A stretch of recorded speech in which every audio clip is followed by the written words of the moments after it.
Marcus Williams stood frozen behind the register, his heart hammering against his ribs as he stared at the woman across the counter. Her weathered hands clutched a crumpled $5 bill, her eyes cast downward in shame as she whispered words that cut through him like broken glass. "Do you have any leftovers? Anything you were going to throw away?" 20 years had passed, but he would have recognized that gentle voice anywhere. It was the voice that once sang him lullabies when nightmares kept him awake. It was the voice that had saved his life. The fluorescent lights of Marcus's restaurant, Mama's Kitchen, hummed overhead as he struggled to process what he was seeing. The woman before him wore a threadbare coat despite the October chill, her grey hair pulled back in a thin ponytail. Her face bore the lines of someone who had carried too much weight for too long. But those eyes are those kind. Tired eyes belonged to Mrs. Eleanor Patterson, his fourth-grade teacher who had become so much more than an educator all those years ago. "I'm sorry to bother you," she continued, her voice barely above a whisper. "I know it's almost closing time, but I saw your sign about community meals, and I thought." Her words trailed off as she finally looked up, meeting his gaze for the first time. Marcus felt the years collapse between them. Suddenly he was 9 years old again, sitting in her classroom after school because his mother was working double shifts and couldn't pick him up. He remembered the growling in his stomach, the way he tried to hide his hunger behind defiant silence. And he remembered the day everything changed. It had been a particularly brutal winter in Detroit. His mother had been laid off from the factory, and they were surviving on food stamps and whatever odd jobs she could find. Marcus had taken to stealing crackers from other kids' lunchboxes, too proud to admit he often went to school with nothing more than tap water in his belly. Mrs. Patterson had noticed. She always noticed. "Marcus, honey, could you help me with something?" she had asked one afternoon, her voice warm as honey. She led him to the small kitchenette in the teacher's lounge, where she kept a hot plate and a few basic supplies. "I made way too much soup at home, and I hate to see it go to waste. Would you mind helping me finish it?" Even at 9, Marcus knew it was a kindness disguised as a favor. But Mrs. Patterson had a gift for preserving dignity while offering help. The soup was homemade chicken and vegetables, rich and nourishing, the kind of meal that made you feel loved from the inside out. As he ate, she sat beside him, grading papers and humming softly, making him feel like he belonged there. That became their routine. Every day after school, there was always too much food that needed finishing. Sometimes it was soup, sometimes sandwiches thick with turkey and cheese, sometimes warm casseroles that she claimed were experiments from her kitchen. She never made him feel like charity. Instead, she made him feel needed, important, like he was doing her the favor. But it wasn't just the food. Mrs. Patterson saw potential in Marcus that he couldn't see in himself. She kept him after school not just to feed him, but to help with homework, to read together, to talk about his dreams. When other teachers saw a troublemaker from the wrong side of town, she saw intelligence and resilience waiting to bloom. "You know what, Marcus?" she had told him one spring afternoon as they shared a plate of her famous chocolate chip cookies. "You're going to do something amazing with your life. You're going to help people, just like someone helped you. That's how kindness works, so it keeps moving forward." Now, standing in his own restaurant 20 years later, Marcus felt the full weight of that prophecy. After Mrs. Patterson's influence, he had thrown himself into his studies. Scholarships had carried him through culinary school, and years of hard work had led to this momenta, owning his own restaurant in the neighborhood where he'd grown up, serving the community that had shaped him.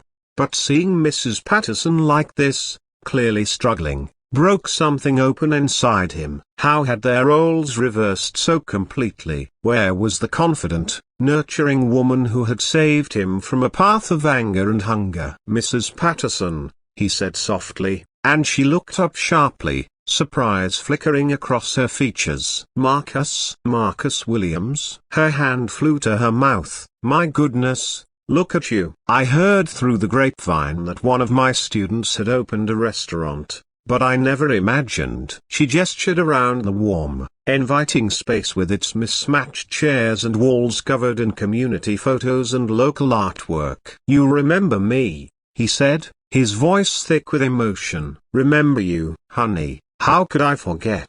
You were always so bright, so full of potential, even when you were trying your hardest to hide it. Her eyes filled with tears. I'm so proud of you, Marcus. So very proud. The weight of seeing her in this situation, asking for leftovers in the restaurant her kindness had made possibly, overwhelmed him. Mrs. Patterson, what happened? Are you okay? She straightened her shoulders, trying to summon some of her old dignity. Oh, you know how it is. Fixed income, medical bills. Harold passed 2 years ago, and the pension.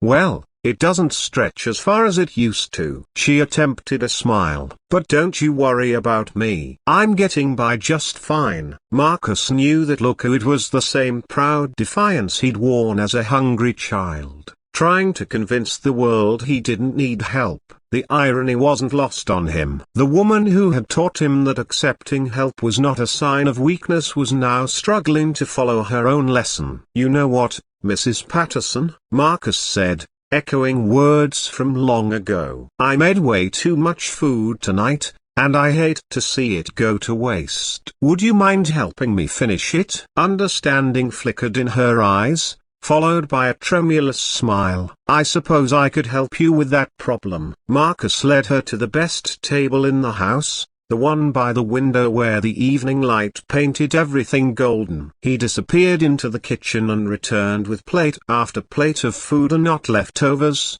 but the finest dishes his restaurant had to offer. Honey glazed salmon, creamy risotto, roasted vegetables that glisten with herbs and love. As she ate, Marcus sat across from her, just as she had sat across from him all those years ago. They talked about everything and nothing: her late husband, his journey to success, the students she still remembered, the community that had shaped them both. You know, Mrs. Patterson said, dabbing at her eyes with a napkin, I always wondered if what I did mattered, if any of it made a difference. Marcus reached across the table and took her weathered hands in his. Mrs. Patterson, you didn't just feed a hungry kid. You showed me what kindness looked like. You taught me that helping others isn't about making them feel small, it's about making them feel seen. Everything I've built here, every person I've been able to help through this restaurant, it all started with your soup and your belief in me. From that night forward, Mrs. Patterson became a fixture at Mama's Kitchen. Marcus created a special position for her, a community relations coordinator, which mostly involved her sitting at her favorite table, greeting customers, sharing stories, and occasionally helping with the community meals program Marcus had established. It was his way of ensuring she always had a place at his table, just as she had given him a place at hers. The arrangement was perfect. Mrs. Patterson got to feel needed and valued, her dignity intact, while Marcus got something even more precious: the chance to repay a debt that could never truly be repaid, only passed forward.